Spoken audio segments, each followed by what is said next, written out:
Let's work. Yo, it's go time, showtime, never backing down time. One shot, yo, make it count, yo. Crunch time, shine time, grip, yo. Ready, set, go. We bring the thunder. Bring the thunder. Let's work. Bring the thunder. Let's go. Bring the thunder. Let's work. Bring the thunder. Let's go.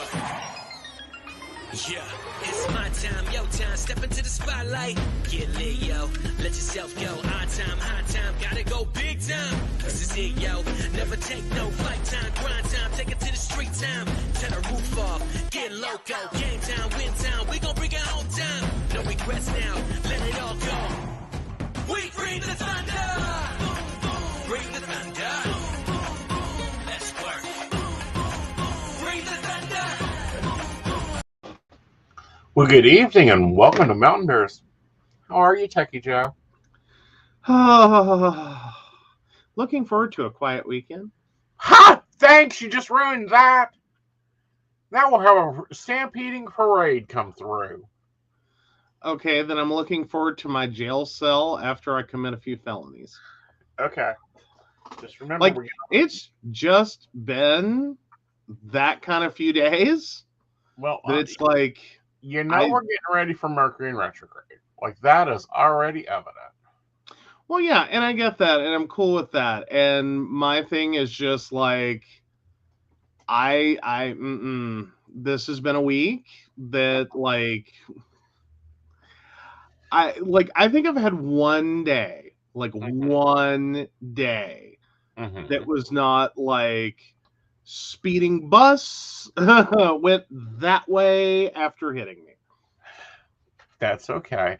No, we will not be at Hollow Springs, although we do highly recommend that people go to Hollow Springs. Aeson's not ready for that level of public interaction. Hello Spring. Yeah. I hear they will have babies on spits being rotisseried and crate trained demons. Free trained demons. Yes, Hi, of course, Hollow Springs is free. It's going to be a really great event, but it's getting a little fuss up in Lewis County. Oh my God, has it ever? I mean, how? Okay, Christmas in July. That's the inspiration. Christmas in July, Halloween in spring. Real simple theory. Real simple. Not hard. Doesn't take a lot to go from here to there. And it turned into Friends in Lewis County. Tomorrow, the following event is to be held at LC Park. This event is being marketed as family friendly, but I fear its true intent is to draw people into the dark, demonic world of pagan religion. As you can see below, one of the event hosts is a professing witch and will be on site Saturday offering readings. While we love and pray for all those who are deceived by Satan's masquerades as an angel of light, we must take every opportunity to warn our friends and families of the potential traps ahead. Curiosity is the opening that evil wishes to exploit. My advice would be to find other alternatives this weekend for your family to enjoy. To everyone reading this post, let us remember that even though we disagree in beliefs, that we are able to show love to others. Who the fuck were you channeling when you wrote this, Miss Betty fucking Bowers? Like, what the hell? You use more fucking air quotes than I do. Like, what the hell? I don't know. I don't get it. What are they going to do? Carve watermelons, which sounds fun.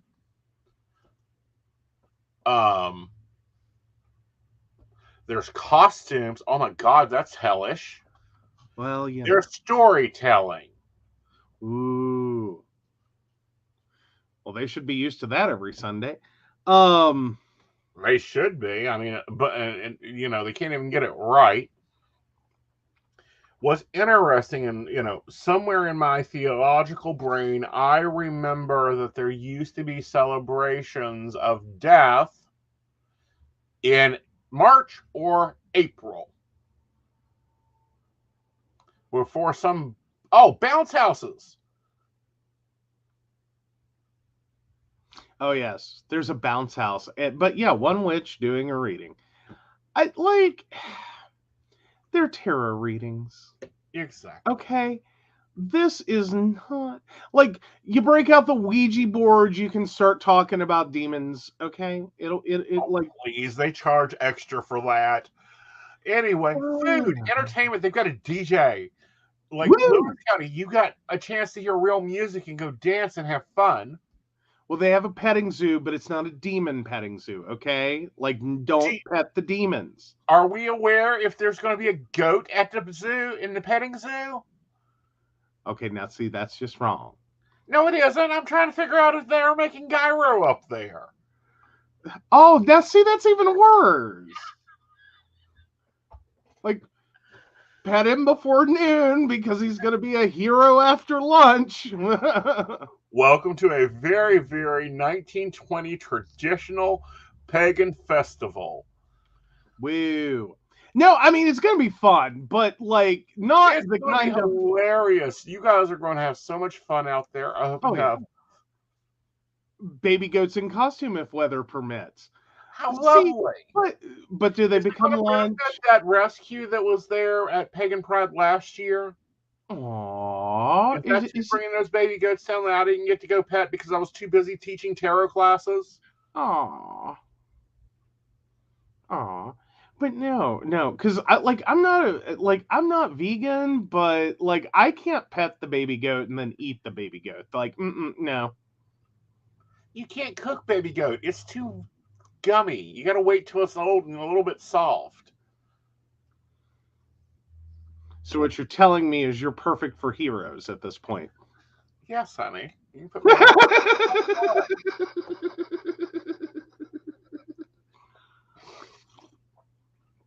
Oh, where's Brenda? Where we need her?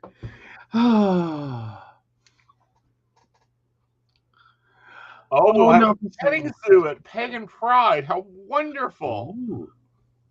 I will lose him.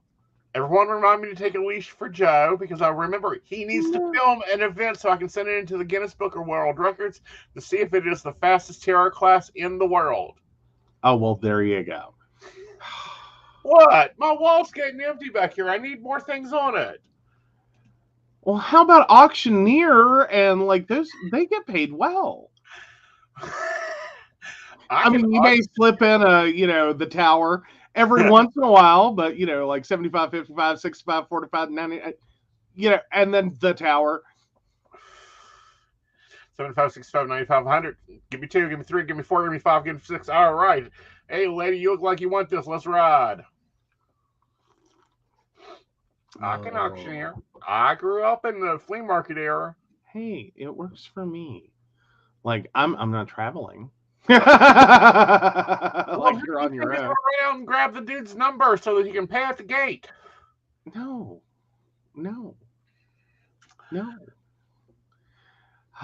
He's gonna start singing the auction country song. No, we're not, because that will copyright strike us. Depending on which one. There's a few. That isn't my favorite though. That's at that speed. Oh, okay. My favorite country song that's at that speed is "The Race Is On." Okay. He knows he's in trouble when he hears one song. 2 songs, actually. I Don't Want to Place House Anymore means he's in trouble. The Race Is On means he's fucked up and better find a flower or jewelry shop faster than ever. No, that's not the song. No, it's not. No, that's not the song. You think that's the song you use. No, it isn't. What song do you think I use? Wrong Bitch. Todrick Hall. Oh, no, that's when someone else has pissed me off. That's not when you're in trouble. Oh, okay. Yeah. This morning, you heard that coming out of my office. What, wrong bitch? Uh-huh. Okay. Yeah. I was like, otherwise I missed a lot of detail in today. Oh, Lady Gwen. All right. Which was really strange because that's what Google started me out on this morning. So it already predicted I was going to have a bad day. Well, no, that was yesterday. Like, you were done by this time last night. Mm-hmm. All righty. You ready for this one? Sure. I've got the Black Deck Tower out by Debris. Go over there. It's a lovely deck. You have the what? The Black Tarot. Okay, there you go. So, Lady Gwen, 9/18/79. Will I have a safe weekend? LOL. Well, you know, the Black Tarot is a bitch tarot. She tells it like she is. Oh, well, there you go. And you're asking a very open question about this weekend. All right, first up out of the gate, we have the Page of Swords. You're ready for a battle. You want to go and play. However, we have the Hangman. Question what you'd be sacrificing, i.e., somebody better have some bail money if you step over the line. And then we have the Queen of Swords, which means you make sharp, fast decisions that affect and create everything. Oh, we're not even reading that comment. That was. No, we are not reading that comment. We are aware of that comment. We have the Wheel of Fortune, meaning it is your choice. We also have the Two of Swords, to which reminds you, you don't have to deal with bullshit. And then the final outcome card is the Nine of Wands. By the end, you will feel tired. You will feel stressed. Plan your buffet well and smile the whole time. Don't be yelling. Don't now. Since we have some people in the audience that haven't been to one of these things, let us gladly go over this. One, they are seeking attention. The less attention you give them, the quicker they will get bored. They have short attention spans and small brains. Two, do not touch them. Do not engage with them. If you have interaction with them, be sure that it is being filmed. Three, they're looking to make you touch them or engage with them so that they can get legal action so that they can sue the event and make money. This is what protesters are all about. Yes. Well, and I mean, that's where they are now. Like, but I don't even think these sound all that like. Well, again, they're baby protesters. They didn't go up to Ashland and get prep notes, even though he's from Huntington, West Virginia. Oh, yeah. And moved up from South Carolina to Lewis County, West Virginia. So it might be, one of those situations where it's like, we smile and nod and go, won't you and your 3 children come in and have fun? We've got trick-or-treating going on. They can go carve watermelons. Be very nice. Wouldn't that be horrible if there were kids with that group and the one thing they learned, like, took away from it were, like, pagans have candy. And that's it. Like, that's all they had. Mm-hmm. Like, wouldn't it be just like the worst moment for like the protester? No, for the protester group though. I know. It's like they had fun and had candy. All right, here's the facts though. Yeah. Oh no. Currently, as of 2000, there were 4,139 churches, synagogues, and mosques and temples in the state of West Virginia. That's a lot of churches for such a small population of West Virginia. Yeah. Well, that's because I swear to God, our churches, Hatfield and McCoy, at every opportunity. That's how we ended up with 4,000. We grow churches like Dollar Generals in West Virginia. Like, it's just 2 pamphlets congregate on a corner and we get another church. Mm-hmm. It's ridiculous. Well, But, yeah, so we only have 1.729 million people out in the year of 2000 in the state of West Virginia. And if someone wants to be so nice with the math, they can go and do the math. that was 4,000 what churches? 4,139 churches. That is 417 people per church. Uh-huh. At most. Like if you evenly distribute the all your potential congregants. Uh-huh. 417 people per church. 417 people per church. Now, at the decrease of religious affiliation, the increase of paganism, spiritualism, and I will gladly say that there's at least 50,000 pagans in the state of West Virginia, or spiritualist people. Well, I know at one point, just like in the Mercer County area, Mm-hmm. that was like in the area served by the Bluefield Daily Telegraph, Mm-hmm. they used to run this like page in the paper of all the churches in the area. Mm-hmm. And just like taking a rough guess at Mm-hmm. like the readership area, Mm-hmm. it worked. Like, I worked it out at one point, and it was like at most their individual, like each church had at most 79 people. And that would be if literally every single person in the readership area Mm-hmm. attended church. Right. And I'm sitting here, and then I'm looking at some of the churches, and I'm like, I can tell already just where you are. Mm-hmm. You can't have more than 20 people. Exactly. But anyhow, this is what I have to say on the matter. Mm-hmm. You will be perfectly protected. You will be fine. If you need help, you remember your mother goddess. She will take care of everything. Do not fall trap to their bullshit, their attempt to get money. And I also really highly support the ending of the tax exemption on churches that become political in any form or matter. For those that do know, I am a licensed minister in the state of West Virginia. And no, we do not have tax exemption. I refuse to get it. We pay our taxes. It's kind of a pain in the butt to get to. Well, no, not really. All I have to do is go file 15 pages with the Secretary of State and 20 pages with the federal government, and we'd get our tax exemption. But at the same time, it's like, why?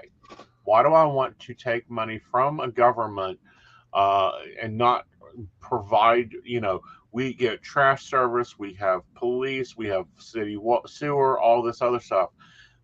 Churches don't have to pay that. They, get all the benefits of that. This rock church over here wants to be added into city limits so that they can get city services, but they want tax exemption on those services. Now, it's a known fact that, we would not have a deficit in this country if we ended the tax exemption for religious organizations.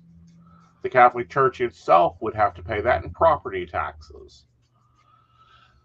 Yeah. Churches are really big on, like, property. They love that property. Now, what was funny, Mercer County, I do have to say, the churches that cracked me up, there's one next to, there was one next to Mercer Mall. Their congregation got in a fight, and they literally divided everything equally. They did not go out and buy more property, build another church. Oh, no. They extended the driveway and put another church behind the original church. There are now 2 churches right next to each other in the immediate vicinity. That one cracked me up because I thought at one point, like, I didn't know the story. And I just saw it and I was like, oh, I guess they're building a new building.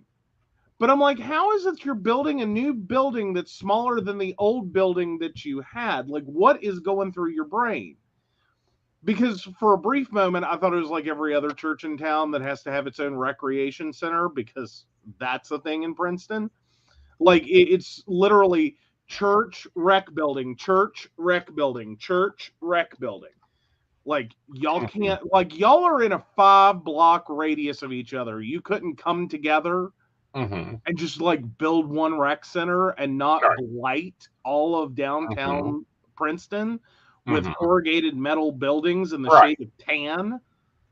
Right. Okay, fine. But now the church, the one that really got me was the one where the pastor had an affair, and the church almost evenly split. Wow. Over the situation. That one was like, because I happen to know someone who is the best friend of the other woman. Right. And like, it was a whole sordid mess. This, yeah, it was one of those stories that was like, wow. And yeah, it was, yeah. And I was like, the weird part was, like, this was high school. High school. Okay, probably weird enough that a 40-some-year-old woman was best friends with a 16-year-old. Not me. But the friend of. That was weird enough. But then, like, through that situation, like, we knew the affair was going on while the affair was still secret. Like, 2 flippin' 16-year-olds know the story as it's happening. That was a weird, awkward moment, I have to say. Like, was like, too much information, actually, at one point. Like, even I had to look at the person, and not the one having the affair, but the one, like, telling me about this stuff, and go, no, I don't, no, stop. TMI. To the max. TMI. Right. Now, hey, Brenda, there she is. There's Brenda. You're a little late tonight. We were a little worried you were busy at a prayer circle. Now, it would be my high suggestion that, someone call the 4 angels in and cast sacred space before everyone gets there in the morning, so that everyone is safe and calm and relaxed and has such a fucking ballin' time. Tell the DJ to turn up the amp a good bit. You'll be fine. Oh, a few drinks with friends. Cool. Very good. Very good. So something's been brought to my attention. Marilyn, what the hell is wrong with you not keeping care of your cemeteries? See, like, I didn't dig too deep on this one, but I dug deep. Well, I want to say one thing real quick. I've got search results up for the Markiplier, iPlier, whatever. Follow your choose your own adventure series. I'm gonna check that out. I'm sorry you're getting annoyed with them, but I think that sounds amazing to me. Right. But I want to check those out and dig into that. So we'll probably not talk about that one tonight, but I do want to dig in. All right, so now back to Baltimore. Yes. And you've dug in. Oh, I've dug in. I've dug in deep. So apparently the cemetery, Mount Zion Cemetery on Hillfield Road in Maryland, its owner died. The daughter inherited the cemetery. Right. Okay. She fired everybody. Like, she did not want to be in the business of owning a cemetery. Yeah. Problem is that it was a fully functional cemetery. Okay. So, like, what did she do? Like, so she just fires everyone and, like... abandons it, apparently. doesn't think there's any like issues there. Right. Like, this isn't a normal business you get to shut down. No. Like, cemeteries go insolvent. That happens. Caretakers die. All of this. Usually, that like you that's one of those situations like Dignity. If no one else will buy your cemetery, Right. they are the like J.G. Wentworth of like dead people. Right. Do you have a cemetery? Need cash now? Right.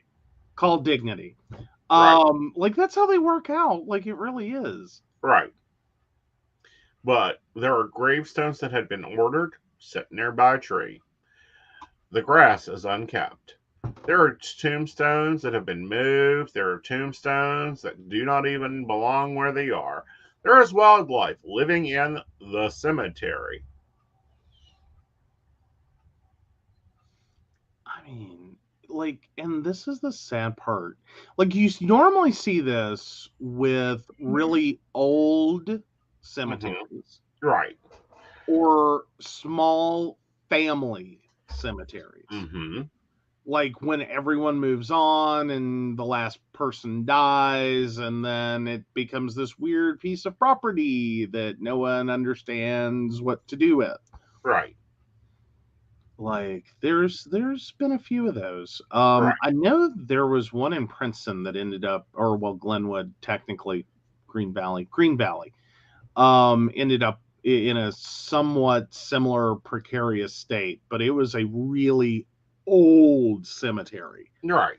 Like, I don't think they had a burial in 50 years. Yeah, this one was active up until like January of last year. Which is the scary part. Yeah. Okay. And, this reminded me of Bibb Cemetery. That's the one where my grandfather decided that we needed 98 plots out because that would be enough for 4 generations. That's a life choice. Well, Well, that's a death choice, but anyway, I'm sorry. He had planned on a very long line of our family being buried out there. He didn't take into consideration that the line would not be as profitable as he thought it would be.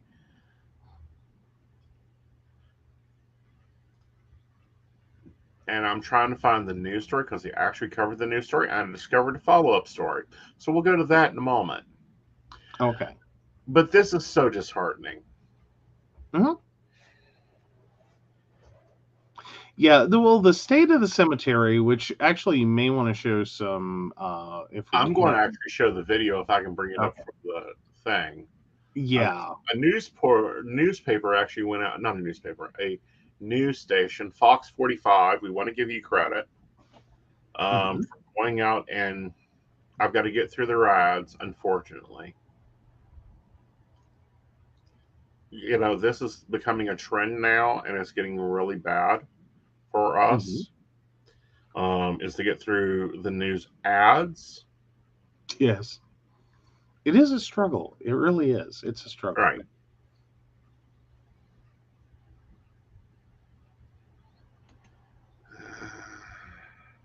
All right. I'm going to bring up where I found the base at and see if I can get the video up. Hi, Ashley. Yes. Hello, Ashley. We were just talking about a story you're highly interested in.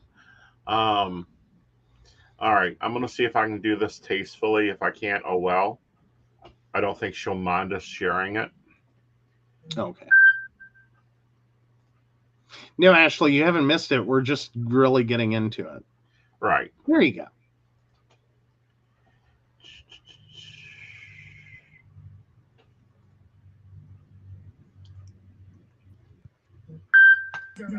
Virtually no one will take a repeated phone calls despite the cemetery being completely disheveled. Take a look at this video from earlier today. Look at this. Overgrown grass, toppled trees, sunken graves, plus cracked and collapsing gravestones. It's what the company in charge of upkeep is Western Star Cemetery Office. Over the I see it. Disconnected. Yeah, we was out there. I see it. I'll call you back. Again, that's being retrieved from the news. But as you see, the property is in dishevelment. How the city is not out there doing something is beyond me. This is in Baltimore. Okay. Mhm. The photos of what has gone on is awful. The families are so distraught. And not only that, but I thought they had to have a trust for a cemetery. Like Bibb Cemetery had to have a trust. There's like, yeah, you don't just get typically to just buy a piece of property and be like, oh, it's a cemetery. Like that's not how that works. Right. There is supposed to be a continuity plan. Right. So that long term, the cemetery has the funds and the resources to continue to operate with dignity for the deceased. Right. I think for at least 100 years. Right. I think it's supposed to be like 100 years after the last burial. Right. All right, guys. So let's go ahead. I found a better shot of the story. Let's go to that. Awesome.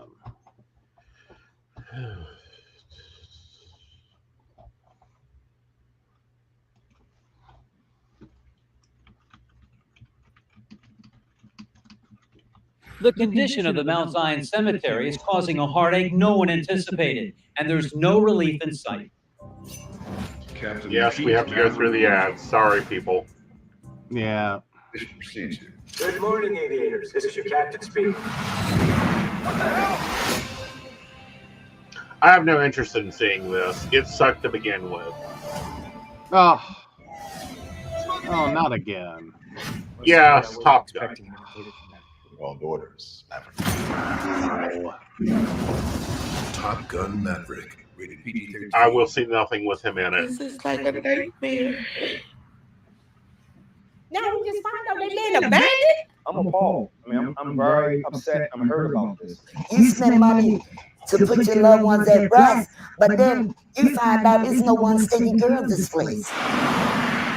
Visitors to the Mount Zion Cemetery on Hollands Ferry Road in Lansdale share their shock, anger, and surprise about the conditions of their loved ones' graves. I was not expecting to come here and not be able to see where my dad is buried, and his headstone is completely missing. This is crazy. Yeah, it's over. Yeah, it's this one.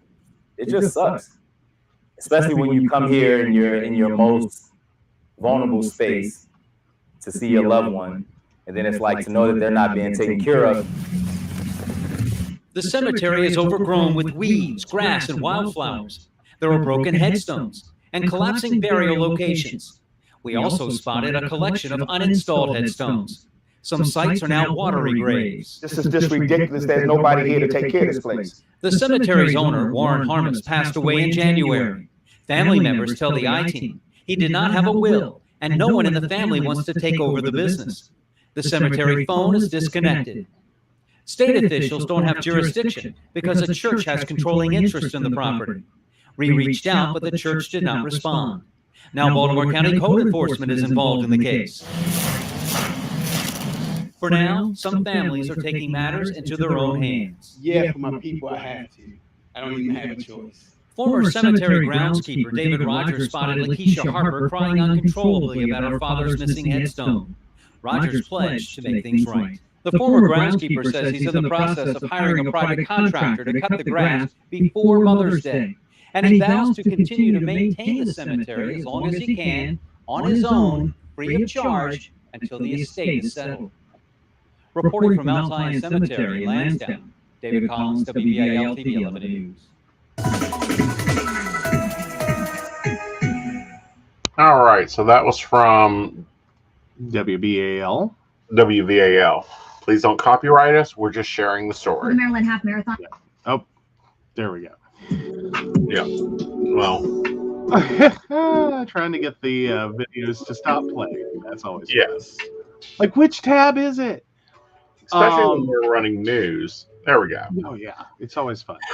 Now, So yeah, and so basically, to recap, so the cemetery owner passed away. He died intestate. No one in the family wants the cemetery. The state can't take any control over it because there's a controlling interest by a church. How does that work? It's the same thing as there's a controlling interest in the family farm. Mm-hmm. That controlling interest has say over what happens with it. The church. Well, I mean, I guess I'm more problemed by the fact that, like, the church is not right. Right. You have an obligation and a responsibility over here. Right. Which, yes, it's great for the former groundskeeper is still trying to do operate. What he can. Right. Operate. Do what he can. And that's very interesting, but I think it also speaks to his qualifications to be the trustee. Because again, the cemetery would have had to have a trust in place for 100 years. Well, that's what I thought. It was something like that. Like there's a reason. Like it all seems so expensive when you're trying to buy a cemetery plot, pay for the opening and closing, pay for your vault. And different areas have different requirements there. But like all the cost attached seem really ridiculous. Until you realize that no. None of these people are showing up for free. Like they have to be paid. Right. Well, also. Oh, Kendra, absolutely. We are just horrified, I guess, at the situation. Right. Now, Kendra, thanks for tuning in, but I'm going to tell you what we had to do here. What we had to do here was form a council of families. And they get together every 6 weeks, and we go out, we clean the graveyard, we take care of the graveyard, and then they were able to take that council of families was able to go to the estate and say, no, that's our controlling interest. Here's the deeds to the graves, and that trust was transferred over to was appointed a trustee. But the family still go in and take care of the grounds and work as a community. Now, I know that, we're a small little West Virginia community. It's easy to do. You're in a bigger city.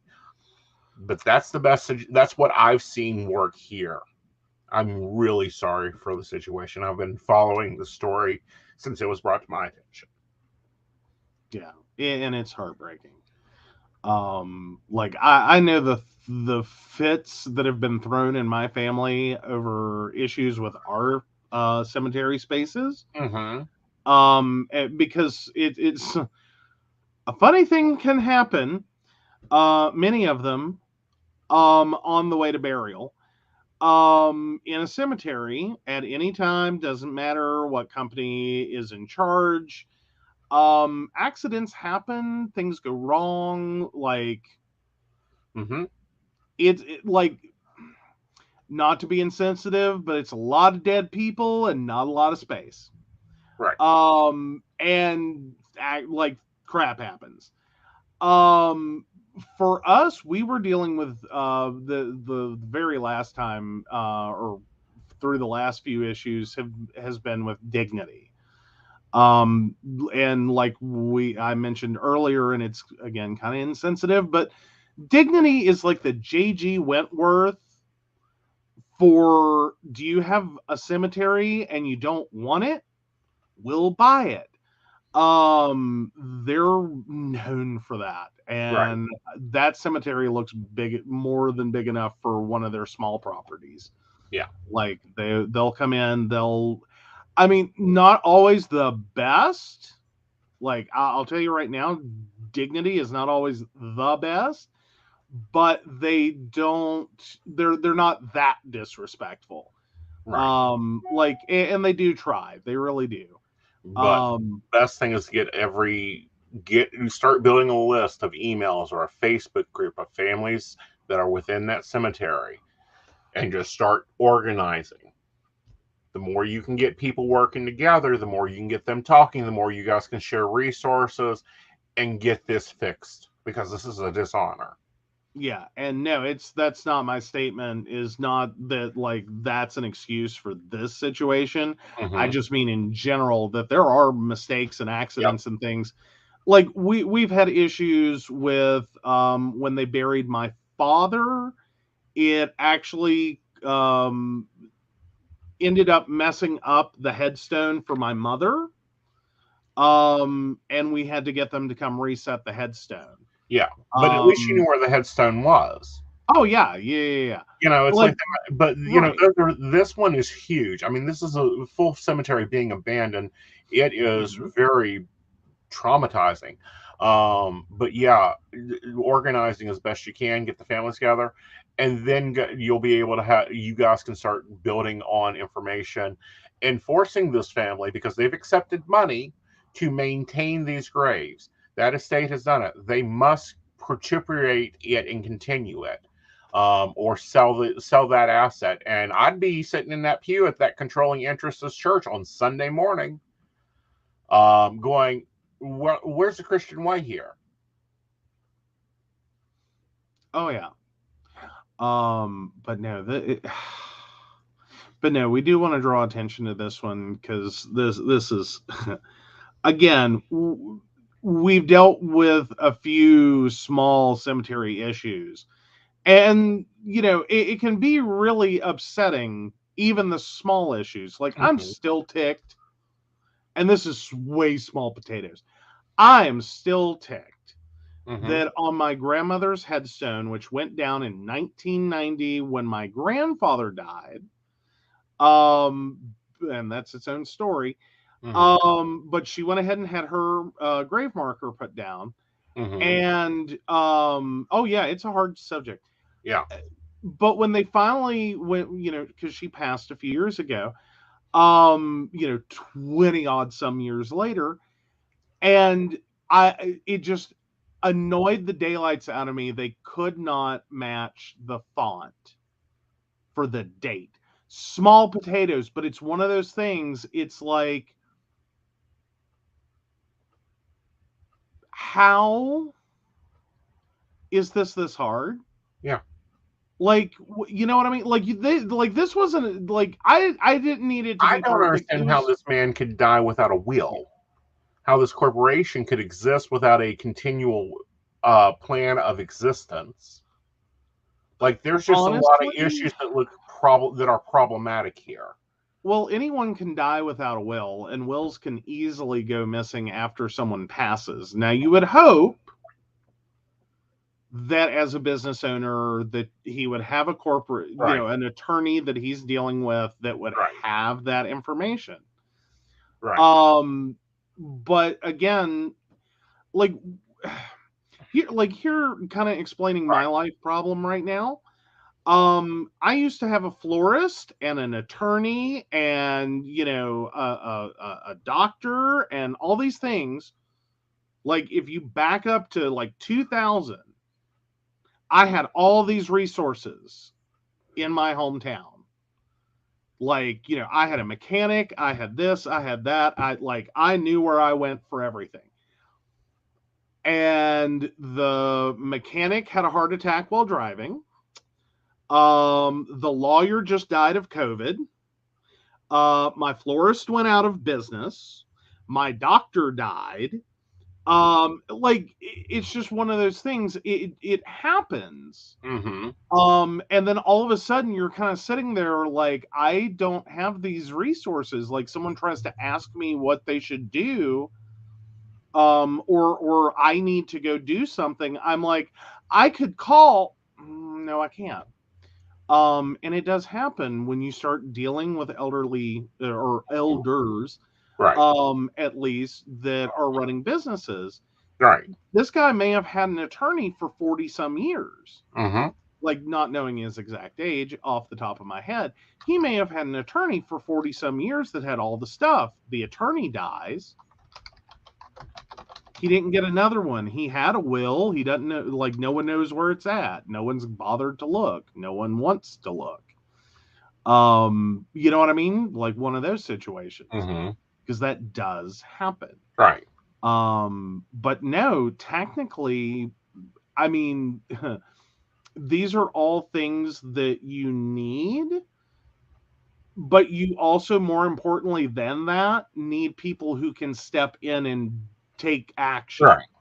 Like typically, like this man's attorney should have had all the documents, should have known who everyone, was getting what and what needed to be done with the business, and could have been called in and started executing those things and petitioning the court and letting them know that, okay, the heirs don't like the way this is going to go, like they're rejecting it.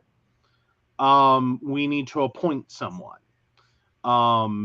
Like these are all easy things that he may have had this planned, but if his lawyer dropped dead on him and he didn't, think or wasn't well enough or just whatever, yeah, you can end up in this situation when your family goes, not my problem.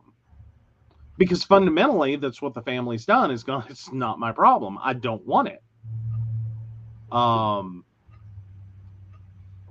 But without that other entity to step in and represent,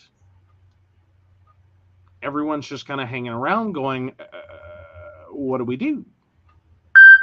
Okay. But I have more issues with the fact the church isn't like, okay, I'm on it. Like, Kendra, since you're here with us, what is the deal with the attached church? Is it like a small community church, like very few congregants? Like, you know what I mean? Like, is that the situation, or is this part of a larger church?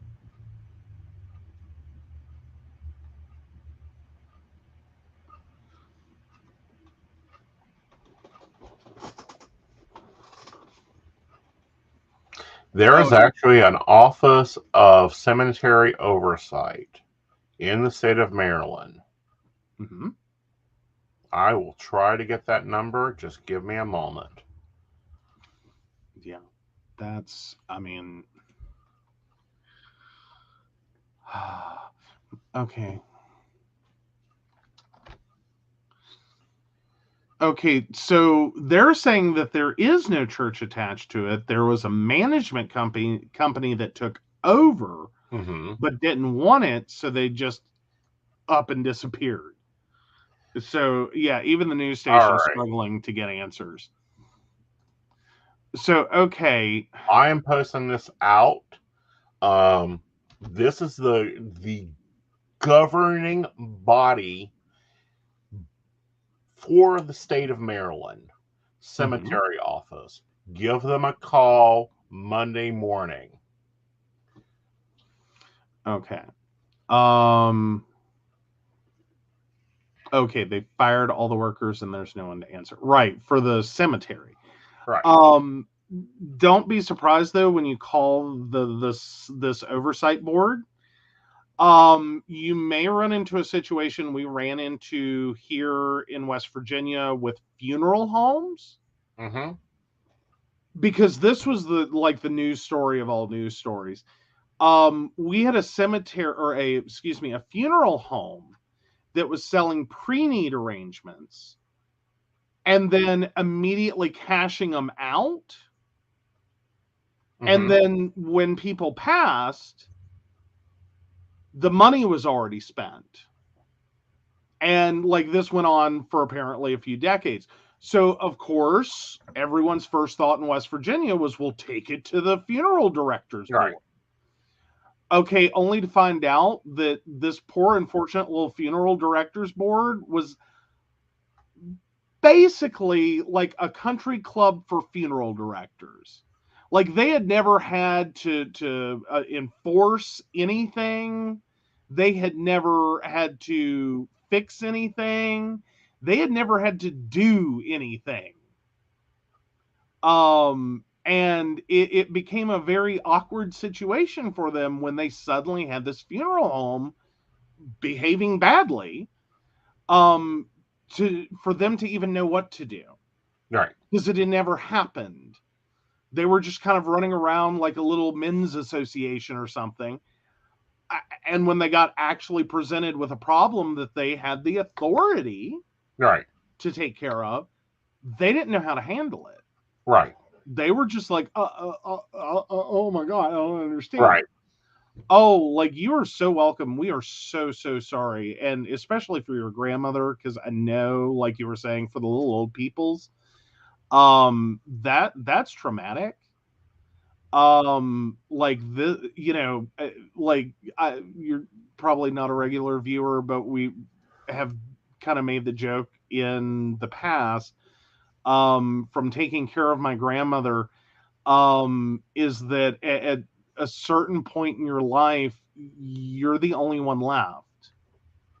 Like, that's what my grandmother went through. She buried her parents, she buried her, husband, she buried her sibling, she buried friends and coworkers and all these people in her life, and then buried her son. And we literally thought there was going to be a moment she might be burying my brother before she went. But I make the joke that at a certain point, your best friend isn't necessarily your best friend. It's just the last bitch alive that you know from before, Right. because that's where she ended up. Like, her best friend in the world would not have been her best friend 20, 30, 40 years before. Right. That was just the last person. Right. From like her youth that remained upright above Exactly. ground. All right. I'm also going to be passing this to the channels that brought me this story, because I'm assuming there's a connection, and you guys can also get this into Messenger, just in case you aren't able to access it through comments or what else.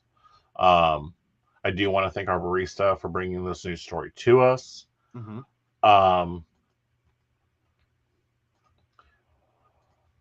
But no, please get in contact with them. Yes, they are the Department of Labor, but that apparently is who is over the Department of Regulation of Cemeteries. Maryland ain't playing. The other number I would give you is call the governor directly. He's a Republican, but he's the most sensible governor I have seen. Well, and again, this situation, you are. I don't want to call it the fun thing of a baseball plane, a football team's plane on a secret mission to China to pick up supplies and bring them back and hold them at armed guard. He can get in there and make sure someone gets mowing. Oh yeah. No, I well, and I think this is going to be bigger than any mayor's office, because I like that's right. That it's the ugly side. Like, cemeteries, I mean, we think of them as being this place where we go to pay our respects to the deceased. They're also a business. They're also property. They're all these things. And then, like, because my dad was in construction, and like the worst thing he ever did to me, I swear to God, I'm still traumatized. One of the jobs he was working on, they had to relocate a cemetery. I was a kid, and he drove me to this job site because he had forgotten something that he needed to pick up. And like, we pull up, and there's these flatbed trucks and all these like weird cratey block things. Like, again, I'm a kid. I don't know what I'm looking at. And I'm like, so dumb kid, I asked the obvious question, what are those? And he goes, oh, those are coffins. We're having to move a cemetery. I don't know what I thought in my head, because he had mentioned this. I knew that they had to do this for this job. I'd overheard it. But what went through my head for move a cemetery did not involve flatbed trucks and stacking them up. I didn't see this like you went to Lowe's and bought a truckload of coffins. Well, vaults. Technically, that's what the cinder or the cement was. And I was traumatized. Like, Mom liked to have killed him for telling. Like, you could have lied to him. But like I had this totally different image in my head. Like there would be a hearse that would come out, and there'd be a little funeral director, and like they would move very respectfully one at a time, all these, and rebury, and it would be this very gentle thing. No. And I was just horrified. Like I couldn't have been more than like, I don't know, 10 at most. I had a totally different option or totally different concept in my brain. Oh, yeah. So, yeah, Kendra's mentioning that it sucks because before now I never thought about cemeteries or other people's families in there until now. And that makes me feel like shit, but I will not make that mistake again. Yeah. Yeah. And It's that's why it's really important for families to interlink. And, Facebook groups work lovely for that. And I'm sure that you've been contacted by other families and other families are getting tagged. If they are what I'm going to call the deed holders, that means that they hold the deeds to the grounds that have already been filled, or they hold the deeds for a plot of land. Get them into that Facebook group, because the louder the inner organized voice is, the bigger it is everywhere else. Okay, and what is that, Shannon? I used to sell grave sites. Yeah. Okay, Shannon, maybe you can answer this because I have it in my head and we mentioned it earlier like it was a fact. Like cemeteries have to have like a trust for like 100 years after the last burial, don't they, or something? Like that's what I thought. It was just like it sounds like an insane number, but it's literally meant to be. Like by the time that this cemetery could fall into disrepair, there shouldn't be anyone left.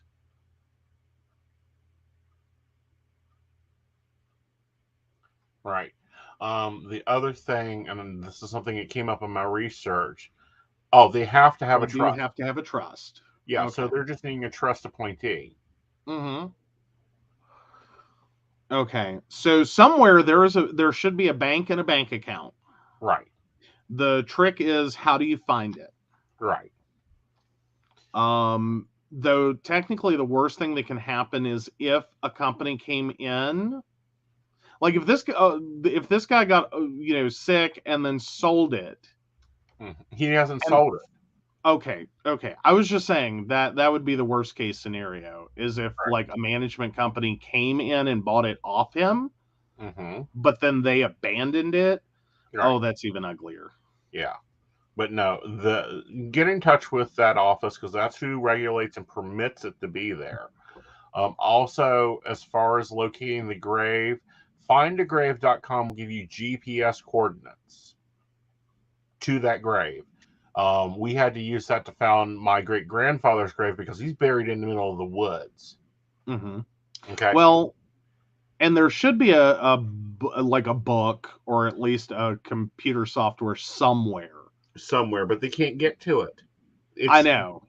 But it's one of those things, if you can kind of finesse this process and get down to the point where honestly, if the family wants nothing to do with it, it's one of those moments of like hope that they'll be cooperative to get out of it.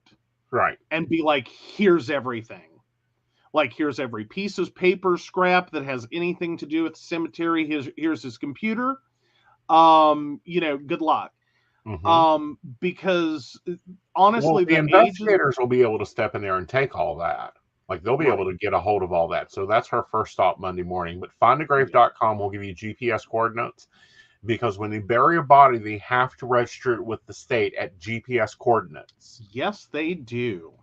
Okay. The reason I know this is, see this old man this old man sitting back here.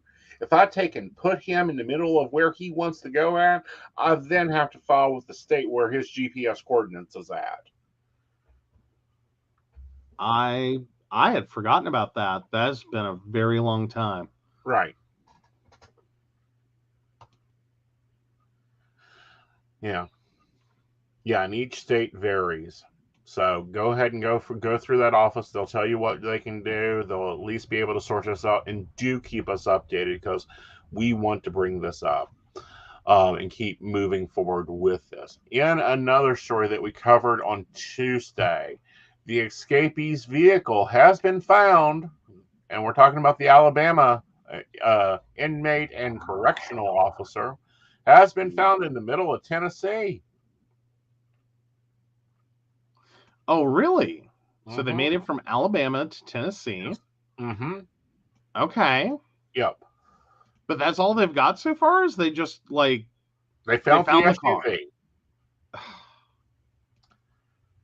Oh, good grief. And here's part of the problem. You shave that man, dye his hair, he's going to look different than anybody else. Well, yeah. I mean,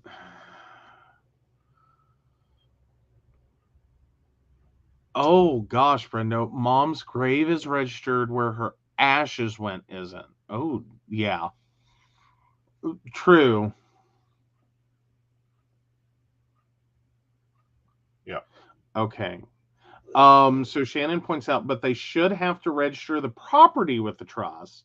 Mm-hmm. So they should be able to locate the funds if they weren't liquidated before they closed down the cemetery. Yeah, it sounds like this guy closed it down. Yeah, it's not technically a closed cemetery. It's still active. It's an abandoned cemetery, effectively. Yeah. Like it's managerially abandoned. Right. Which means the state should have been made aware of it, and they'll be able to go in there and oversee a transference. And probably like Dignity or what is it, Afterlife, one of those companies will come in there, scoop it up, and take care of it. We can certainly recommend. Yeah. We'll try to see what we can accompany with that. Yeah. I mean, it's like it's a messy thing, and it's one of those things. It's like a lightning strike event, right? To have a cemetery go this route that isn't like a small family cemetery, because that happens all the time. If it's like 10 graves or less, or 20 graves or less, like that happens. Mm-hmm. Like you find those pot-marked all over West Virginia. My father had a hell of a time doing our genealogy because I swear to God, half my family is buried in some portly little family cemetery in the backwoods of the holler beyond. Right. Like he damn near totaled a car doing it. Because he knocked the oil pan off of it and broke the axle because he hit a boulder in the middle of the road. Well, I can take you up on that. Helac was supposed to always be up on when the grandmother did. But, honey, we'd have to get another 4-wheel drive because I'll need something to drive out of there once I drive in. Mm-hmm. But no, findagrave.com is very useful. They have records dating back to the 1800s, and they are GPS. Mm-hmm.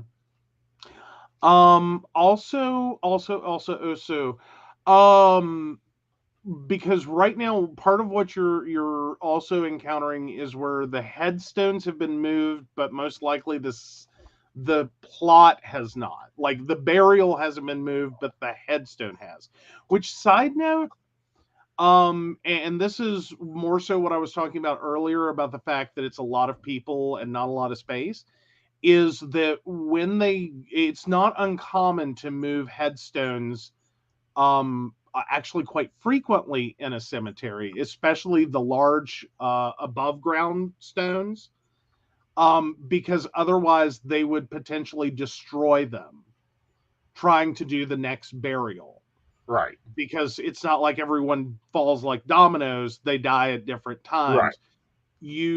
For the above ground ones, it's why so many cemeteries hate those. Mm-hmm. But for the above ground ones, it's not uncommon for them to move them, do the burial that they need to do, and then move the headstone back. Right. This sounds like a lot of like mismanagement was already starting to happen, or that poor caretaker just got inundated with burials before he could get everything done. Right. They have example where my grandmother is buried at. There will not be another body there in 100 years.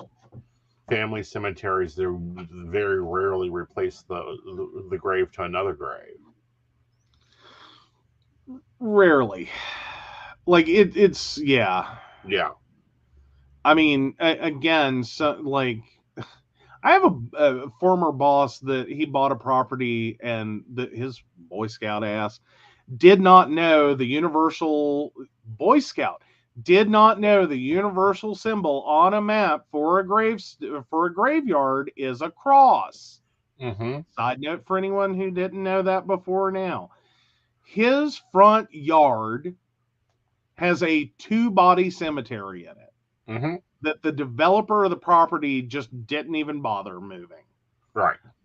So it happens. You end up with whole neighborhoods. Sometimes they get moved, sometimes they don't. Sometimes it is like it is like the movie Poltergeist, and you just build over it. And it's horrible and it's disrespectful. Honey, you It's were a not main story tonight. You're not taking over our podcast. We spend as much time on valuable subjects as we can. Especially the ones like these that need to get the word out. Like, we need action up there, Maryland. I'm sorry, how does that work given bodies are supposed to be removed every 100 years? In cemeteries. Like, if after a body has been put into the cemetery, 100 years from now, they can replant another body. Well, they can. In Taiwan, they only wait 7. Well, no, not in the U.S. No. That's the vault. Okay, you're talking about what is considered a more natural burial, in which, yes, old school natural burial, where you just put the person in a little pine box and you over in the ground. Yep. Then yes, you have to wait. Right. In the U.S., that's deeded property. You own it. Right. For perpetuity, unless you deal with a cemetery that'll allow double burial, as in you can one on top of the other. But then that becomes a problem because you cannot bury the first body at your normal 6 foot and then stack another one. You actually, I believe, have to go down at least 8. I 12. think. No, you don't actually have to go full double depth. I know that much. I think it's like maybe 10 foot. But yeah, and then you can stack the vaults. It's a double burial. You can do it.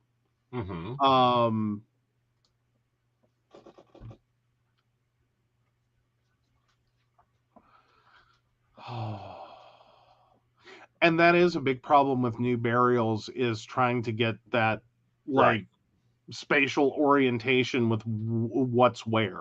Yeah.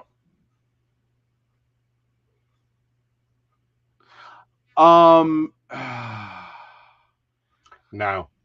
I wouldn't take the headstone, especially right now with the like situation the cemetery is in. Yeah.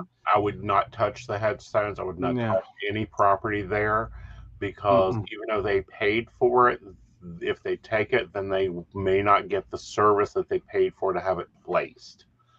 Unfortunately. So I will highly recommend do not doing anything except maintain the deeded property that you hold.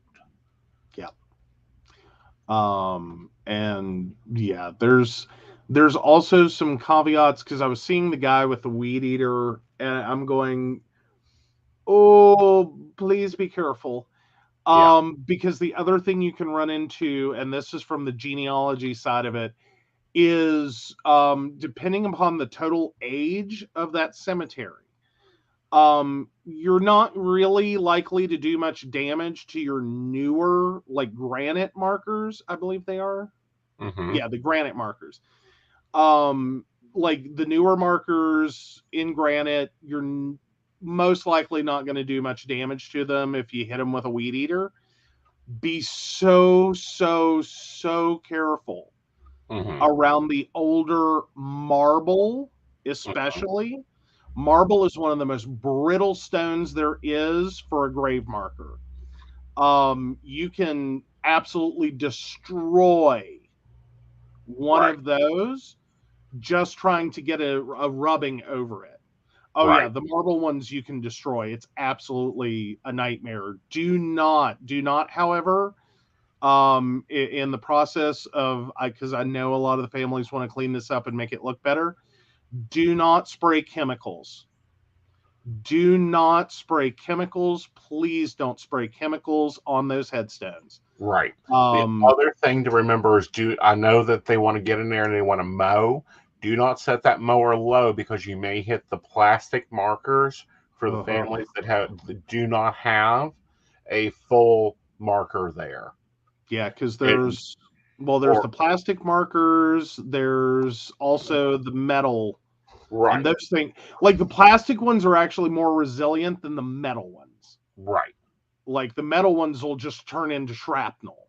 Right. So again, if y'all guys get a team out to take care of the cemetery, go through there carefully, get like flags or something and mark where things are at so that people don't hit them with the normal standard lawnmower. Mm-hmm. Okay. Other things is if you do that and you get a crew out to do it together, plan a barbecue that'll honor the loved ones that are there, that have been ignored. Absolutely, feel free to. There's a lot of resources for how to properly, and Shannon was mentioning that, of how to properly clean headstones. Mm-hmm. Typically, not that this is your case right now, typically you want to check with the cemetery before you ever clean a headstone. Many cemeteries provide that as a service. You just have to request it. Sometimes you have to pay like a really nominal fee for it. The reason that most cemeteries will offer it as a service and or charge a very nominal fee for it is because you do have to be so careful and know what stone you're working with, mm-hmm. what tools you can use to clean it with, mm-hmm. and what chemicals, if any, right, you can use on it. Right. I found all this out because I was, again, my dad got into the genealogy thing, and there was this post, this is back in the 90s, in which everyone was saying, oh, you can, get really great, clean headstones by using shaving foam. And then we found out that's true. It'll also absolutely destroy the marble. Shaving foam. Like one of the most gentle things on the planet. Shaving foam. You can destroy a headstone.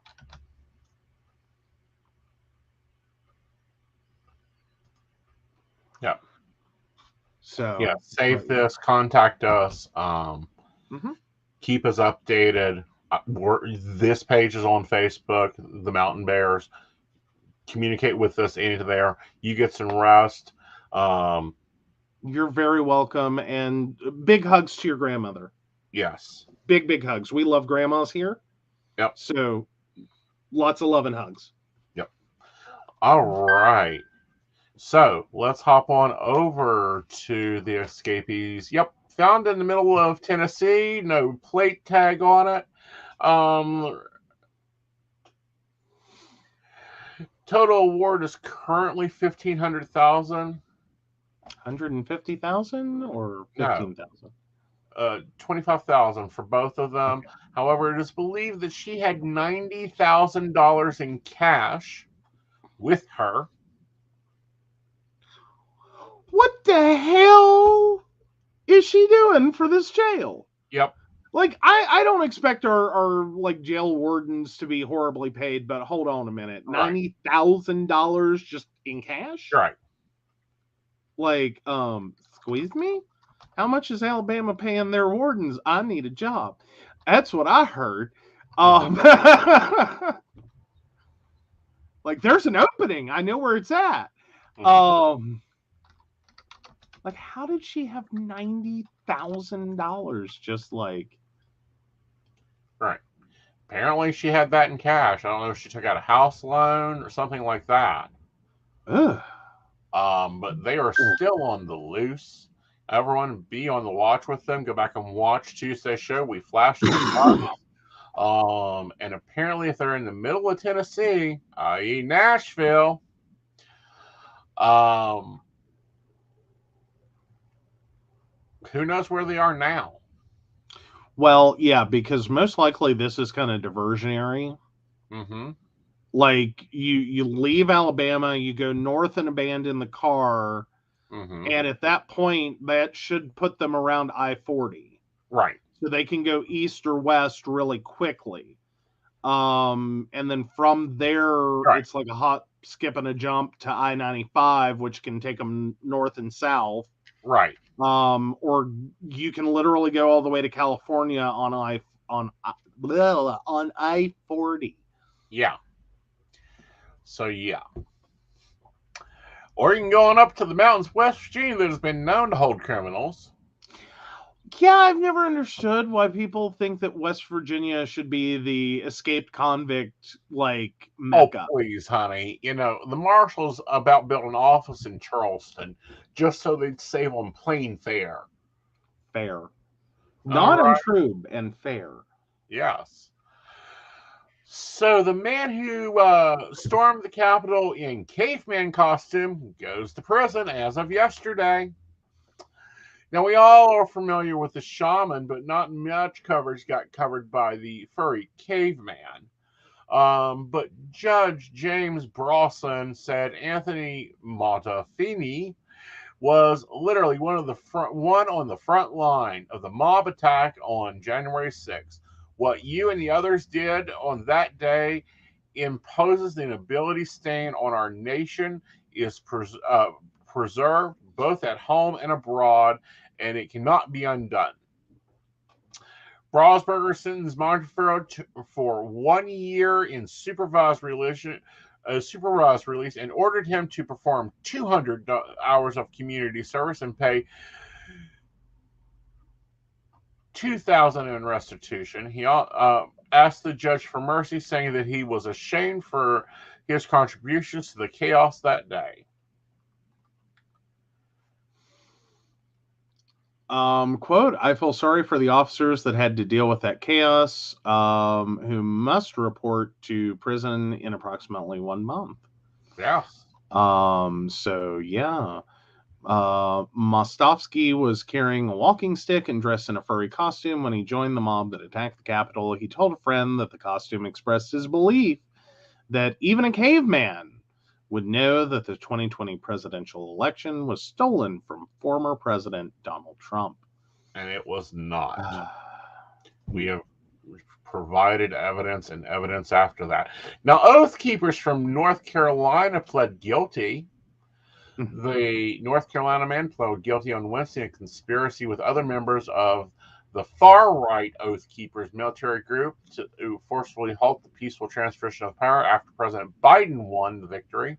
William Todd Wilson of 44 of Newton Grove, North Carolina, is the third Oath Keeper member to plead guilty to sedition conspiracy charges stemming from the January 6th attack in the United States. At the United States Capitol, Brian Urici of Gaunton, Georgia, pled guilty of the same charges last Friday. Joshua James of Albert, Alabama, was the first Oath Keeper to plead guilty on sedition conspiracy. The Oath Keeper founder, Stuart Rons, 55, of Gainesville, Kentucky, and 8 others are linked to the group, have pled not guilty to seditious conspiracy and other charges. A trial for some of them is scheduled to start in July. Oh, this is going to keep dragging out, isn't it? Yeah, it is. But, I mean, I think we're all very disheartened that these are, and I know that no prison sentence is ever without. I personally think they should have to take toothbrushes and be held in custody until they scrub every inch of the Capitol. And then they should be whipped on public TV and then tarred and feathered. Every single one of them. Right down to Marjorie Green. but my whole point was, I know that no prison sentence is not without actual, real, lasting, punitive damage for someone who's convicted, and I get that. But I know that a lot of these sentences seem very light, considering the situation and what all occurred that day. And I know it's really easy to sit and just kind of have that moment of like, okay, you got, a year in jail. You'll probably be out in 6 months or less. And feel like, that's not really a sentence. I really hope at this point it is at least enough that they personally, like, no one's really being held out as like, an example. Like no one's getting like 100 years in prison. Oh, did Derek Evans from Wayne County ever go to court? He did. He did. And we actually covered that one, I thought. And I don't remember. I know it was something else like 6 months or let's see. He reached a plea deal back on February 3rd. And yeah. Reached the deal during a hearing Thursday afternoon. Among multiple charges, Evans faces are violent entry and disorderly conduct on Capitol grounds and tampering with a witness, victim, or informant. Yeah. So they were working on a pre-trial resolution. Sentencing is set for Monday the 14th. So let's see. And then we come forward. For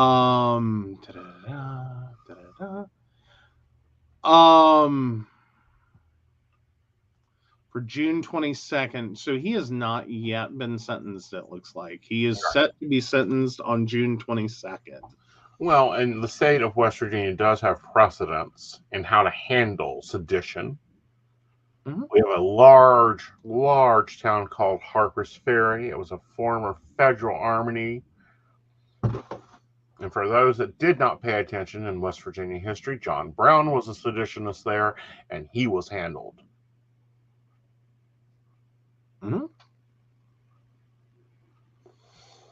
So, but yeah, it looks like the Evans case though is set to wrap up here soon. I really thought that one had finished. I mean, I'm assuming we covered and then expected to come back on. Right. But yeah, but going back to that March 18th article, yeah, Friday the judge said that the maximum sentence would be 5 years in prison, a $250,000 fine, and supervised release for 3 years. So, but again, the sentencing date was set for Friday, June 22nd. Right. So we will check back in on that one. It looks like this one's had some like extensions. Well, they're fighting it. They're trying to extend out, hoping that it will not make national news. I think it should have been more news covering this because we need to like stop this behavior. All right. So moving on, you have a lovely segment that I think we need to design a break for, but I know. Yes. Are you the asshole? No, it's am I the asshole? Am I the asshole to insist that my girlfriend return the nice clothes she bought for her custody battle with her ex? I met my girlfriend a year ago when she was the manager at my work. Instantly fell in love and she asked me to move in. I knew her story and she has a son that she only sees on Saturday nights every 3 weeks. I've fallen in love with her son, and I'm way more of a daddy to him than his POS father, who only has custody because he's military, and they run the courts in the city. I bought him a PlayStation 5 and I pay for his martial arts, and he's my son. I want to show him what it means to be a man who takes responsibility seriously. We have been saving to pay a lawyer so we can get a much better custody arrangement, and right now her ex can move if the military requires him to. We need to get into court before that comes up. Yesterday, my girlfriend went out and spent almost $400 on new clothes. I told her she can't do this. I'm working so hard at my job, and she did make a point that that he may have lost the original custody battle because her ex came in uniform and her clothes were from that she may have lost the original custody battle because the ex came in uniform and her clothes were from Target. I said that we don't even have a court date yet, and we have an appointment with a lawyer next week, and it's going to be $800 for 2 hours. She said we could pay on her credit card as long as I pay it off. I said I don't want to pay interest, and she accused me of not caring about her kid. I said the outfit was a really bad idea, and she said she had a plan, and she's the one with experience, so I need to shut up. Now we are in a huge fight, and I don't know what to do. I love her and want to make her happy, but this doesn't seem like she respects what I'm trying to do for her and her son, you know? How can we solve this? I want her to take the clothes back, but she freaked out on me and called me every name in the book, and she locked the door to the bedroom. Too long, didn't read. My girlfriend spent money I was saving for a custody battle over her son on new clothes, and I don't know what to do, and she said I'm the asshole for saying she needs to take the clothes and shoes back.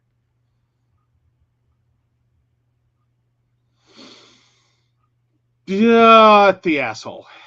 Not the asshole. I like, you want to look good in court. You really do. But if you're dealing with a judge that is that, like, look good in court means look neat, look presentable, wear, something conservative and nice, not, like a graphic tee with holes in it and like, fuck the police. Like, no, that doesn't say I'm a nice, intelligent, stable adult who should take care of children. Right. That says I'm not that person and you need to give my ex custody. Right. So no, like, but you don't have to go crazy on it. Exactly. Like, you don't need Vera Wang. $400 for an outfit? Girl, you need to learn. You need to find you a gay man and go shopping. First of all. Second of all, $800 for 2 hours? Not that pricey. Not that pricey at all. Averaging right now is $450, especially in metros, and they're probably doing it with a military court system, and the government pays lawyers very well. So the prices are going to be high. Yeah. I don't like, I want to be careful. Like, Brenda, I get what you're saying. Might be why she is an ex. Sounds like her priorities are screwed. I don't know that I want to apply that right here. I think she is a mother who wants to do everything to get her child or to get custody of her child and is absolutely grasping at straws. Right. And thinking that, like, little things are way more important than they are. Right. Like, I don't think it was the clothes that lost you custody. Right. I get where you're coming from. You felt inferior to your decorated military ex. Right. But what most likely happened is you had a cheap, shitty lawyer who didn't really care and didn't work too hard for you. Exactly. So, and which is where I think the boyfriend is at. Right. It's like, no, we're going to pay a top dollar. Right. Well, yeah, and I get the reaction to the boyfriend would kind of send that flag up. Right. I'm like, I'm like, I would be half tempted to go there. Benefit of the doubt I'm giving her is that if she is thoroughly convinced that, this is what cost her custody of her child or a larger stake of custody or a larger, custody experience, I can understand the reaction because you basically just had the boyfriend tell her, hey, this thing you think is going to help you Isn't. Go return it. Right. To me, like, my brain would explode if I'm thoroughly convinced this is what cost me custody. Right. And you're going to tell me to go take it back. Right. Well, these are the things that cost you custody: an unstable household, drug use, a history of mental illnesses, a history of physical violence. Something in there has to be more than Target clothes. Now, if she was not properly dressed for court, which isn't $400, I can dress a lady in a gorgeous suit for a nice $100. If you want good shoes, we can go $150 any day of the week. Like, I spend the money on the shoes. Yeah, like, always nice shoes. Like, black pumps, never a bad idea, especially in a courtroom. It's sexist as hell, but it's a courtroom. Yep. And they're 3 hours teaching you how to walk in 3-inch princess heels. Some of y'all guys, that'll be hard because they're too low. Others will be hard because they're too high. And I'm just saying that from the perspective of it's probably an old white guy that's going to be your judge. More likely than not. More likely than not. Right. But and my whole thought and whole view on this is she told him to shut his mouth. That would be the end of the straw for me. Don't ever tell me to shut up, because I will shut up. Everything. Well, again, I'm trying to give her some benefit of the doubt. I think she's the asshole in this situation, most definitely. Right. But I'm trying to see where she's coming from. And it's like, I think she got her wires crossed, and like, she's built up a lot of guilt about the fact that the best she could do was some clothes from Target. And that, like, this is what cost her custody. Right. I think it's driven her about half crazy. And I don't mean that to make light of mental health, but I think she would benefit working through that guilt. Right. Before it ends up like costing her a ton of time and money and clothes, to go try to fight in court when that's not like the issue. Right. By the way, I've reserved the one that I had. We're going to reserve it for barista chat. Oh. Okay. Okay. All right. I've bookmarked it. Remind me, I've bookmarked it. My brain will fizzle by then. Alrighty. All right. So on to our next segment, which is relationship advice. Something I specialize in. Joe, take it away. Okay. Well, I thought that's the one you just said we weren't doing. No, I'm talking about the Am I the Asshole one. Oh, right. Yeah. Okay. It was too spicy for the show. We will hold it for baristas. If you Yeah, want to know baristas. about it, join the barista group and come to the Zoom meeting. Anyhow. Oh, yeah. All right. So my uncle is cheating on my aunt, and everyone keeps it a secret. My aunt-in-law and uncle paternal are high school sweethearts. They've been together for like 25 years at this point. I don't see them often, but we keep in touch, and they always seem to be a great couple. The only issue in their marriage was that they couldn't have a child. They've been trying for 10 years, and nothing ever came out of it. Most of the family blame my aunt for some reason, but as far as I was aware, my uncle wasn't like that. I love them both, and I thought they loved each other too. Today, Mom shared the news that Dad had apparently known all along. My uncle had an affair with another woman in a different town, and now they're having a baby together. I called him an asshole, and everyone started defending him because he has to travel a lot for work, and that is supposed to be a valid excuse for cheating. I feel horrible for her, the aunt, for both of them, because I can't imagine how painful it was for both of them to keep trying to conceive. I know he loves kids, and he always loved me, and I loved him, and this is so sad. And he's always stressed that, and I can understand him snapping and making a stupid mistake. He's not a bad person, but my aunt doesn't deserve it. It's not her fault they're having issues, and she shouldn't suffer because of it. I would say that she would never do this to him, but I'd never have guessed that he is doing it either. So obviously, I don't know them as well as I thought I did. The worst part is that everyone and their mother knows about this, at least on our side of the family, except for my aunt. And nobody says anything because, quote, it will upset her. Like, how long are they planning to keep it a secret? Until the baby is born, until they grow up, forever. She has every right to be upset, and the longer this goes on, the more it'll hurt. But should I be the one telling her? Is it really my place to meddle in their relationship? I love them both, and I don't want them to break up, but clearly they're unhappy anyway. On the other hand, if I tell her our vast extended family, if I tell her, then our vast extended family is going to give me shit, and I can't afford that right now. I'm having trouble finding a job, and I'm currently living with my relatives, but do I have a moral right to stay silent? It's selfish and unfair to my aunt. This whole situation is unfair to everyone involved, and I wish they'd just talk to each other. What should I do? Keep your damn mouth shut. 1, not your business. 2, I'll guarantee you the aunt already knows.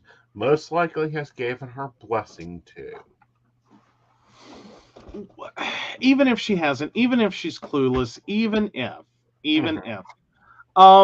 Betty White answered a question for, I think it was Match Game years ago. I think it was Match Game. Anyway, she and Alan Ludden were on, and but anyway, it was her statement that you should never tell someone their spouse is cheating, because then from then on, that is the one thing they will always associate with you, is that you're the one that told them their spouse was cheating. And so that was why Betty White made it a policy that she would never, ever, if she knew someone's spouse was cheating, she would never, ever tell them. Now, with that said, I feel like this is a younger person, just because, like, there's a lot of black and white here. That doesn't seem to understand. Like, I'm thinking younger in the sense of like late teens, early 20s. And someone that is very monogamy oriented. That isn't taking a moment, and it's no one else is either, to explain whether or not there's some understandings or agreements or, etc. Within the aunt-uncle relationship that may not be any of her business. Right. Well, and more importantly, but if you're gonna like drop he's having an affair with another woman and she's pregnant and gonna have the child, I don't think you get to drop that bombshell without being prepared and ready to like go into the actual appropriate defense, which is, look, this is the arrangement that your aunt and uncle have. She's aware, or part of that arrangement is she didn't want to know anything about it. And, but this is part of their relationship. Yeah, and that's all you got to do. Like, that would be all someone would have to do. Like, you want more detail, you go talk to them. They'll tell you to mind your own fucking business, because it's none of your business. But not knowing that. And this is the problem. Because I've gotten messages before, and I'm like, oh, really? He is. How lovely. Will you remind him to bring home cigarettes? Oh, okay. Will you remind him to pick up milk? Yeah. And some well-meaning people. I mean, they're just so well-meaning. And they flip out when I'm like, and? Yeah, like I like this is where my non-jealousy thing comes in. Like I don't know, and one could really seriously, truly, honestly make the argument like my dad / my parents messed me up. The fact that dad was cheating on mom was like the worst kept family secret ever. Mostly because my dad talks in his sleep. Mm-hmm. And I mean like Catholic boys in confession talked in his sleep. Like that level. Like if he did it, he would admit to it while he was sleeping. Don't even have to ask him. Don't even have to ask. Don't even have to ask. He just have to be like, awake at 4:30 in the morning. Not even that late. No. Like, how do you think I knew all this from a kid? Well, I'm saying, some things occur in generations, but anyhow. But no, I mean, worst kept family secret, period. I went through a brief point in my life where I thought this, like dad's a bastard, poor mom, yada, yada, yada. And then it kind of dawned on me one day that, like, I have a sibling who is like 30 some years old. They've been married for 30 years. He didn't just start this. Mm-hmm. You know what I mean? Like, these stories go back a long ways. Mm-hmm. Like, and I'd heard others. And it's like, at some point in their relationship, mom just had to have, like, one way or another, been like, it is what it is. Mm-hmm. And accepted it and moved on. Right. Because it's not like I heard this crap from dad in the next room, in the bedroom, from the living room, with mom sitting next to me, and like she didn't hear it. Mm-hmm. Like she heard it too. She knew. So you know what I mean? Like it's not like so at some point in their relationship, whether it was an actual disgust, like fully fledged, let's sit down and have a conversation about your infidelities, which I doubt. Mm-hmm. It was at least an understanding. Mm-hmm. And see, that's what a lot of people have forgotten. Hasn't been recorded. Didn't have a conversation about. Here's a news flash. If it was the 40s, men were expected to have affairs if they were expensive businessmen or important. Well, there you go. Still, I mean, and then like history's dotted with people who just couldn't. I mean, John F. Kennedy, considered by most people one of the greatest presidents ever. Like, God knows why the man paid for zippers is beyond me. Actually, I think he was more of a button fly guy, but anyhow, like there was no point. Well, no, that, but Jackie and him had an agreement. It was an honest agreement. Yeah.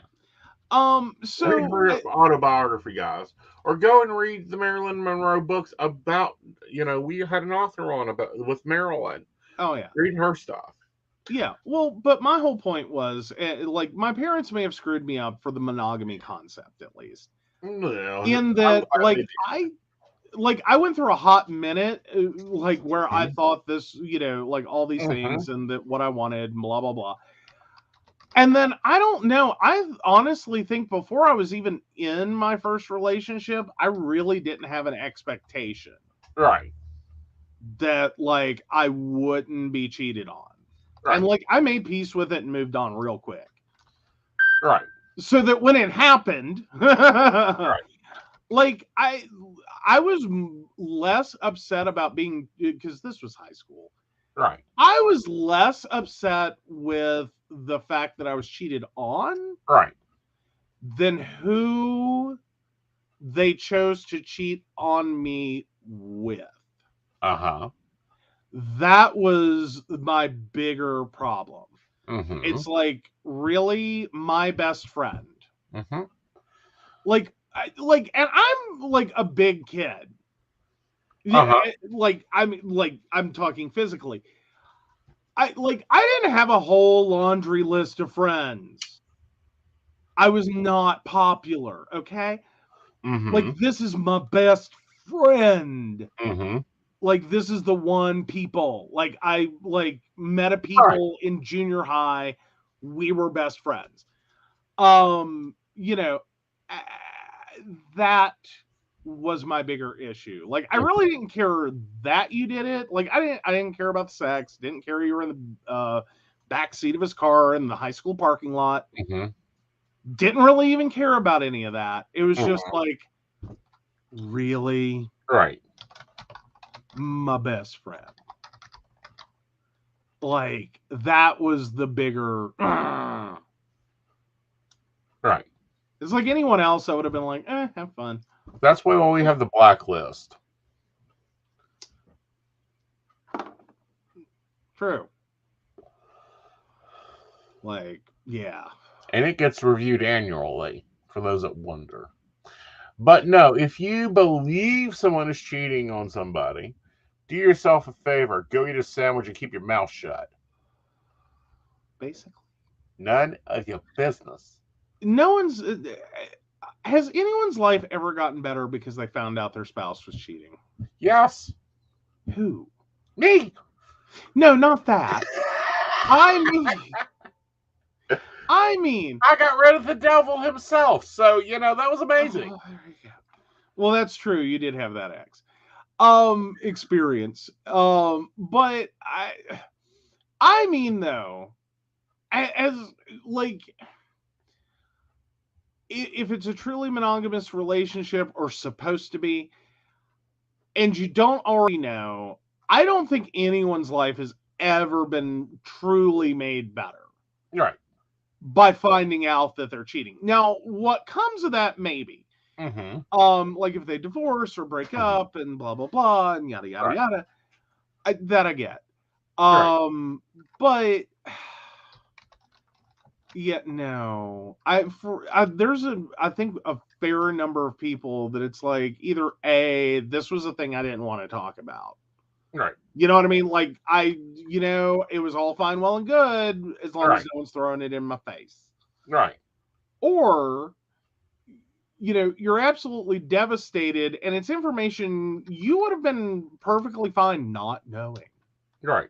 Because I think there's a lot of people in monogamous relationships or supposed to be monogamous relationships that as long as they don't know or they have a good wide berth of finding out and an opportunity to like process it and see where they are, because I think a lot of people get stuck in this mold and like the only thing they know to do is file for divorce and leave his sorry ass, or file for divorce and leave her sorry ass. Whatever, leave their sorry ass is the ultimate thing they do because it's what you're supposed to do. I kind of go with the Dan Savage version of like, if you were to manage a 50-year marriage and like your spouse cheats on you twice, is it worth being mad over? Like they fucked up twice, like literal twice. Like they had one affair, one night stand. A decade later, they had another affair, another one night stand. If that was the worst thing they did in your entire 50-year marriage.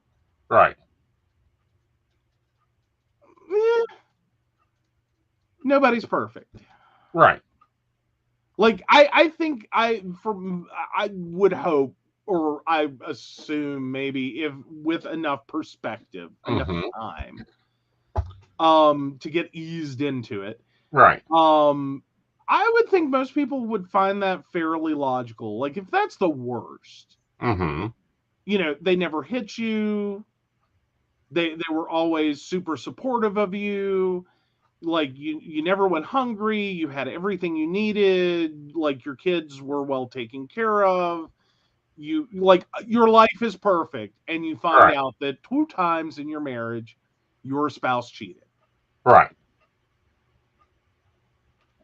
I think it's forgivable. Right. Well, not only that, but again, she doesn't know the status of this marriage. She doesn't know the agreements that have been made behind closed doors. She doesn't know. They may have the alternative plan like I did, and still do.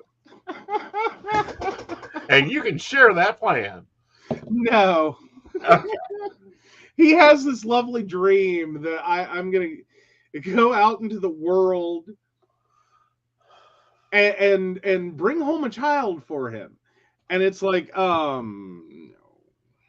don't think that's happening. Like the number of things that have to go wrong in this scenario, that it's like, no. Yeah, but I've made it very clear my position on that whole matter. Yeah, bring home the child. Yeah, you were clear. I was very clear about my position on that position. Yeah. Well, and here's my add-on to this, and it's directly related to the situation, and talk about things that come full circle. Probably a poor choice of words. I'll regret that later. But anyway, so the best friend, what I find out many years later, got married. Well, like, he was in every relationship he was in, he always cheated. Mm-hmm. Every relationship, like, horrible. In that regard, like, he kept dating people that wanted monogamy, and he wasn't. Right. And they all had to learn the hard way, and blah blah blah. So anyway, flash forward 20 some years in the future. Well, not quite that many, but almost. And we find out that he's married, and she is unable to conceive. Of course, he still is the cheater he's always been. And he ends up getting his coworker pregnant. And at one point, there was actually a plan for him and the wife to adopt the child. And I, like, this was a few years back, like, so probably like a 15-year flash forward. And I remember having this whole moment with, like, wow, that's a lot. Now she did end up divorcing him. I think it was her wake-up call moment. Like, so, and then I think I forget the rest of the story now. Well, I'll tell you what happened there. He didn't complete the agreement. Bring me the child. Tell the bitch to go away. I don't need to see her for 18 years. Yeah, she was up at graduation day. Well, you know. But no, I just again, it was one of those moments. Unfortunately, everyone else found out. And so kind of semi-similar situation. And there were a lot of people that had hard opinions on that one. All right. Of like, what the hell is wrong with you? Why are you letting him do this? Why would you ever consider this? Why would you think, you know, like, it turned into one of those. Right. That, like, a bunch of people who didn't know anything about what was going on, or what arrangements they may have had, or what agreements they may have had, and then this poor woman thrust into the spotlight of, your husband cheated on you and knocked someone else up, and he's going to expect you to raise the child? I don't know if it was like the wake-up call for their marriage, like, I fucked up, which it could have been, or if it was this all sounded great, well, fine, and good when it was their own personal business. Exactly. But when it became everyone else's business, which it shouldn't have been,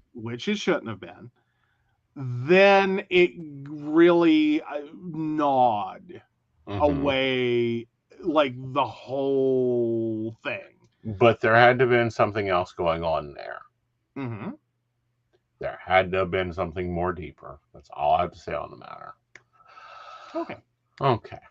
So, guys, I hope you've really enjoyed our new week of programming. I hope you guys are enjoying coffee and tea on Thursday nights at 8 o'clock. Yes, it's an hour and a half earlier than you're used to. We're going to have a double feature on Tuesday. There will be no Are You the Asshole or relationship advice. Joe actually probably gets to take the night off. Ooh. Unless we get breaking news on the cemetery. Breaking news on the lovers that have escaped Alabama.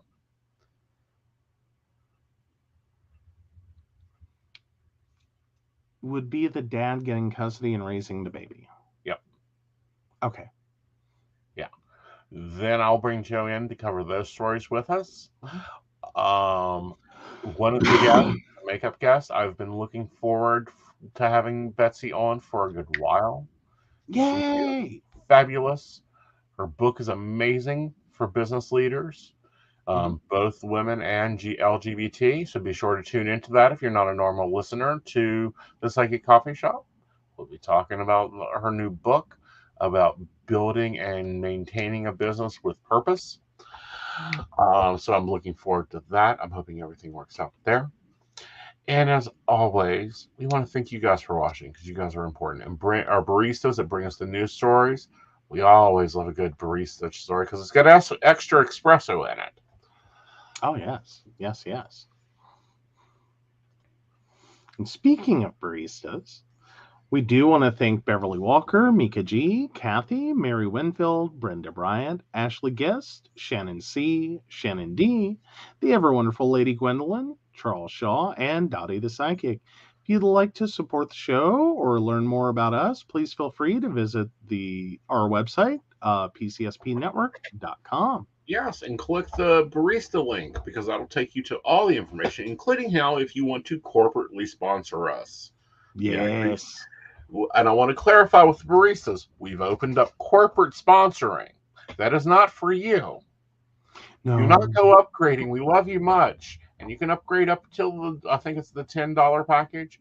The $35 package isn't for you guys unless you own a small business and you want to help, get a tack on the bulletin board for that small business. Absolutely. Yep. All right, guys. You have a magical evening, a great weekend. Go out and enjoy yourselves. If you don't know what to do in West Virginia, we'll go over to Lewis County. Hollow Springs, yes. Absolutely. Good night, y'all. Good night.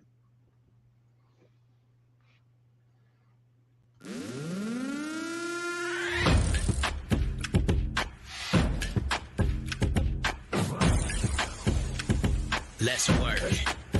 Yo, it's go time, showtime, never backing down time. One shot, yo, make it count, yo. Crunch time, shine time, make this moment my time. Get a grip, yo, ready, set, go. We bring the thunder. Bring the thunder.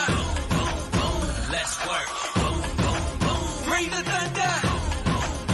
Let's go. Bring the thunder. Let's work.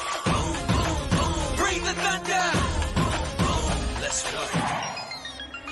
Yeah, it's my time, your time. Step into the spotlight. Get lit, yo. Let yourself go. Our time, high time. Gotta go big time. This is it, yo. Never take no flight time. Grind time. Take it to the street time. Turn the roof off. Get loco. Game time, win time.